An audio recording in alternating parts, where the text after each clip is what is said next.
tonight the Treasurer has one job, and it's to reduce inflation. And the reason that that's his most important job is because at the moment all that work is being done by the Reserve Bank of Australia, all of it. And we can have a tit-for-tat about who's to blame for the previous government or the last 12 months, and the truth is it's a bit of both. It has to be a bit of both. It would be unreasonable to say otherwise. But what you do is on you. And what you do can't be that you leave it all to the Reserve Bank. There has to be a role for fiscal policy. Because when we think back to the latest or the last increase by the RBA, that was devastating for Australian families because it caught them off guard. They weren't expecting it. The professionals weren't expecting it. We saw it in how the market reacted. We saw it in how all of the commentators, all of the media who are professionals of this didn't expect it.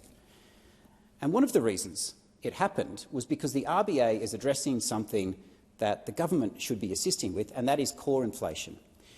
Because you can brag about where Australia ranks in inflation around the world, but core inflation, which excludes some of the variable items of food and resources which go up and down on a more variable rate, it is the inflation that's sticky, that lasts longer and that affects people more. And when the RBA saw core inflation being higher than any G7 country, well then what you are doing from fiscal policy isn't working, and the RBA has to do it. And you may call it a cliche of having one foot on the accelerator and one foot on the brake, but it is the most simple metaphor for what's happening. We need fiscal policy. We need the government to be working in tandem with monetary policy, not counter to it. So today, in question time, we saw a lot of hubris. We saw a lot of chanting.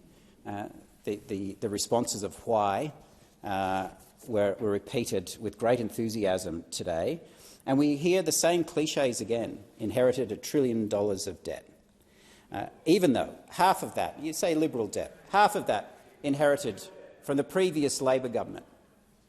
Even though, let's just forget that we had a pandemic. Let's just forget about that.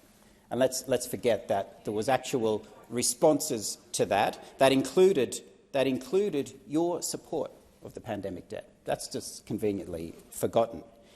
So, yes, debt is a massive problem. And yes, guess what? Debt, there is a bipartisan element to it, but it is dishonest to ignore the pandemic and the important decisions that were made by the previous government and your support of those. In fact, you didn't just support them, you asked for them to be extended. Debt would be even higher if you actually were sitting over there during the pandemic.